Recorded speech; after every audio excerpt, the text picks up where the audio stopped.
Okay, so I am going to show you guys what I have been working on all day. I know I look like I'm a crazy person losing my mind. It's because I've been working on this project. I wanted to get this done this weekend, and I didn't want to leave my apartment a mess. So I've been working on this. So what I'm doing is I am cable managing. Well, I'm installing. I put in new monitors, and then I realized that my 2 and 3 year old uh, ultra long, because I run like 20, 25 foot cables to most of my monitors, because most of my computers are not next to the monitors. Um, so I realized that most of my cabling was outdated and no longer supported some of the higher end features on some of the new monitors I'm putting in. So I decided that I was going to rerun quite a bit of the cabling, clean up some of the mess. What tends to happen is over a couple of years, I'll put devices in with temporary cable runs, and then at some point, every so often, I'll go in and I'll permanently manage the cables. So the first one we're going to take a look at. Let's see if I can this work right. Okay, so um, this is my workstation build. So the way that I do my systems, you take a look at this. You see all these cables. So this particular build, I have your standard USB stuff coming out. Then I have optical in and out, actually. So from the station where I do my game testing, I'm now running optical in. I find I actually get real-time audio. Um, so I like doing that. That's an old Sound Blaster something or another. Then I've got two high-performance monitors running on this. I have one 32-inch Dell 4K, and then I also have a high-performance 38 ultra-wide, an LG gaming ultra-wide on this one. And then I also have the ability to run this cable right here runs a little 24-inch that I switch everything over to when I'm doing game capture, because that lets me have a monitor for this computer right next to me when I'm doing game capture. And then I've got, if you guys have seen my game capture stuff where I do game demo stuff, that's this top one here. That's running to my main gaming system or whatever computer is connected to that set of cables. That's an Elgato 4K 60 Pro version 2 for those who care. And then this right here is this isn't even being used right now, but this runs just to a blank that I just have a cable running to a location, and I can connect a camera to it if I want. And then I have this other one down here, just cause. Maybe for an additional camera or whatever, if I get something I need it for. Okay, so then what I do, so there's what? 1, 2, 3, 4, 5, 6, 7, 8, 9, 10, 11, 12 cables coming out of this. So what I do, as you can see,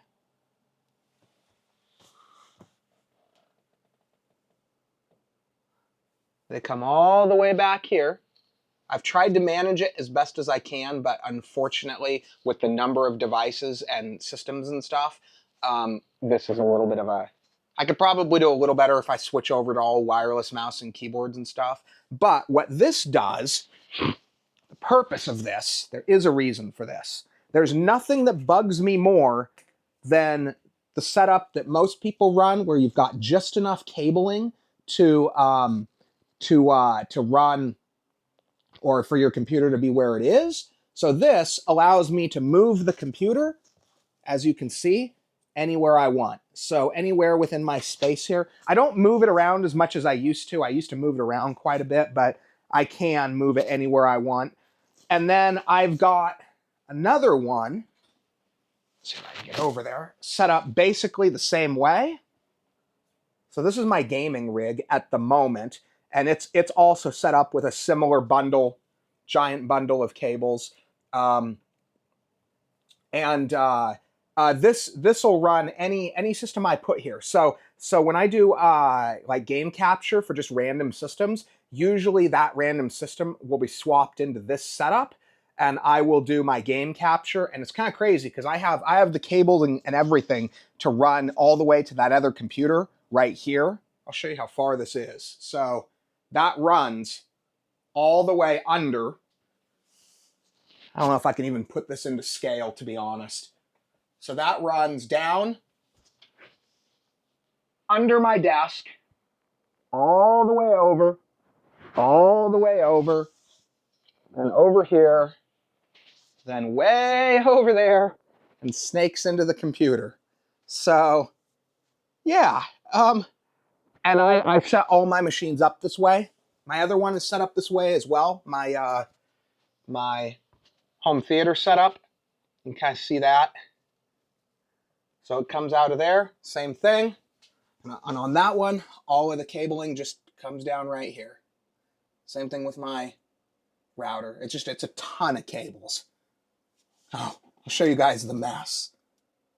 But it's hidden. You can't see it. Unfortunately, so one of the unfortunate side effects of this type of setup is that in order to put that many cables, switch back to me here.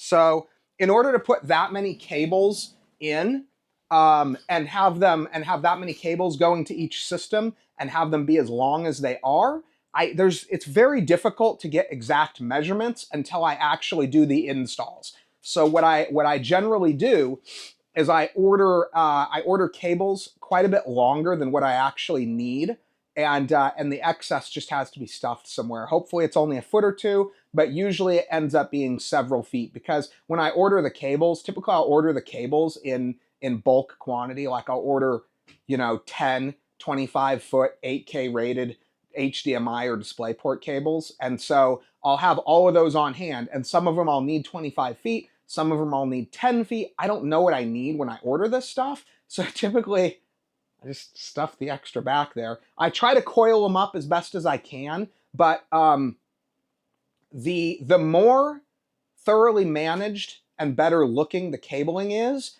the more difficult it is to make changes later. So I try to balance making it look good with being able to do some modifications later on.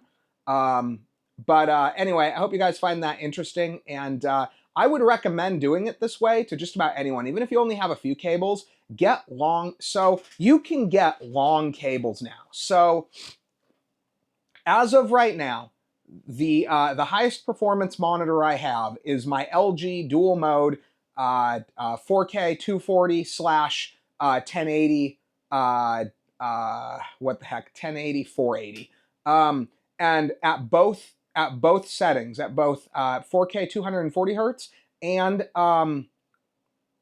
1080p 480 hertz, I have been able to run so far. I think I may have seen like one minor hiccup with it, but so far it's been consistent and it works. So you can definitely it's not like it was in the past where you were limited to like 6 or 10 feet. You can get high performance 25 foot HDMI and DisplayPort cables now that will run these monitors to their fullest potential. So I would strongly recommend, and same thing with USB. You get USB extender cables. It does add up a little bit. It can get a little expensive to buy the volumes of high quality cables, but don't cheap out on the cables. Buy the best cables you can get. Just don't spend $200 on a 30-foot HDMI cable.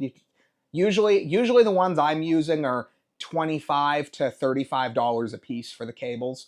And every couple of years, as my monitors advance in capability, I have to swap them out for higher performance cables. So, but I would definitely recommend going that route just because it gives you so much more flexibility. You don't have that situation anymore where you go to pull your computer out or move it at all, and you have a cable that gets strained. I hate that so much, and so this is kind of my way of eliminating that.